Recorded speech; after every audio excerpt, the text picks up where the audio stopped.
Hi everyone, Emily here with you today, and there are a lot of things to consider when you're starting your own business, a whole lot of things to consider. And with all of that going on, you might forget things. And we've found that what some people struggle with is startup costs.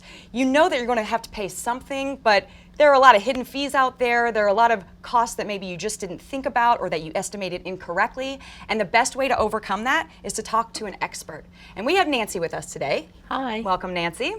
She is an expert. You've got two businesses. Tell us a little bit about what you do. So I have one business that is a jewelry, clothing line, and accessory business. My second business is Etched Beauties and Women of Combat. Etched Beauties is a tattoo calendar highlighting the beautiful art of tattooing, and Women of Combat calendar is highlighting women that are competing in combative sports or in the military. Very cool. Now, when we're talking about when you got started with this, both at the same time, how did this come about? So one was in 2014 and one was in 2018. Okay. And the 2014 was just on a whim. It was a big eye-opener because I didn't do much planning. I just jumped right in.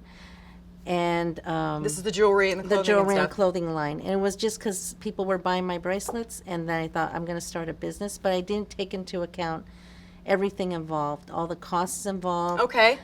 Did you estimate a certain amount that you were going to spend? Did you know what was coming? Were there things that surprised you that you ended up having to pay for or need funding for? Or was there anything that you thought, oh, hey, like I thought I was going to have to spend a lot of money on this, but I don't?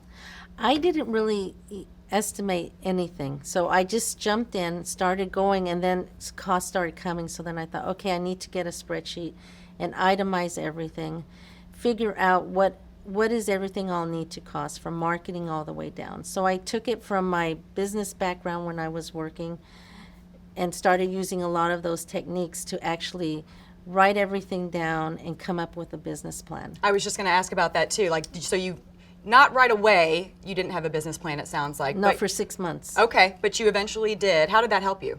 Once I had my plan in place and I was able to research where the resources were coming from, everything started to line up much better. Costs went down.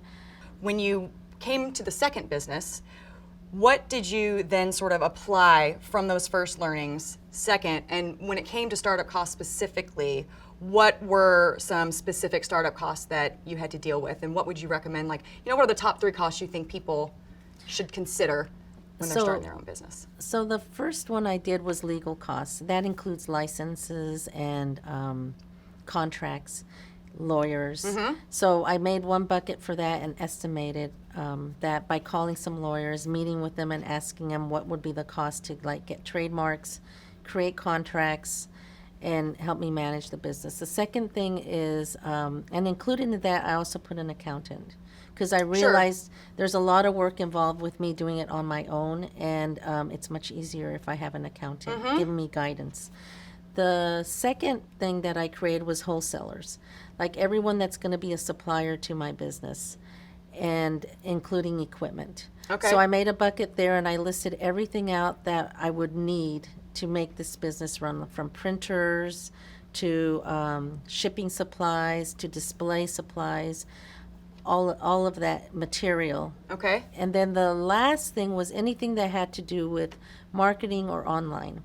So that was my domain name, my website, marketing, emailing, PayPal, Square, all the items involved with that. So those were the top 3 buckets, and then I went down and just started itemizing every item and listing what the estimated cost for. Okay. And then I also broke down every item. After I had that, I listed all the products and determined my cost and what I was to determine what I would charge and what was my profit margin. Okay. Because before I didn't do that, and I realized that by not doing that, I wasn't actually accounting for my time and paying myself. Yeah, you didn't know what you were supposed to charge and how you would really make money if you wanted to. Right. Because you were kind of diving in. The first time around was more passionate about it, and now you're really trying to turn this into something profitable for yourself. Right. Okay. And I've gone back and now applied that on my other business, so it's sort of getting revamped.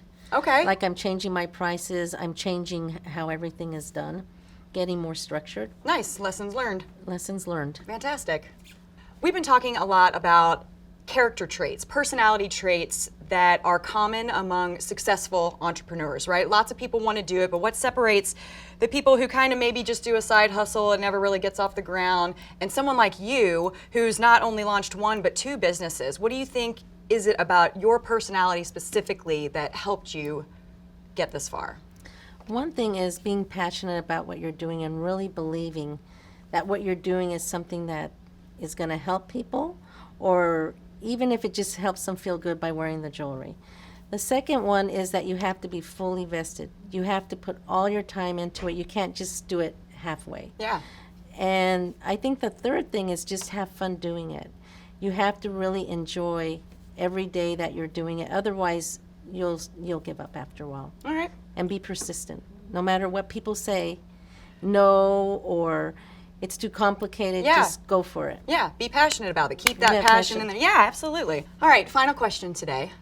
If you had one piece of advice to give somebody who is thinking about making their own way, taking that leap, what would it be? Document everything. And don't document it in your head, have it on paper. For example, if you go out to eat while you're at a show, take a picture of the receipt and write down what it was for. Even gas. And pre-plan everything, write everything down and make sure you're sticking to a plan and document it. If something changed, write down why you changed that line item. Okay. So to me, the biggest thing is just documenting everything and Having that business plan ready so right. that you And can even if you have a stay on track. conversation with someone, I take notes. And it's like I'm talking to a wholesaler and they're saying this.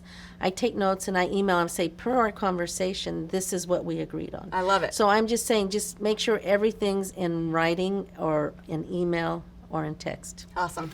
Nancy, thank you so much for joining us today. It's been awesome talking to you. I think you have a lot to offer. I think a lot of entrepreneurs out there can learn a lot from what you did. So tell everybody where they can find you online. Thank you first for having me here.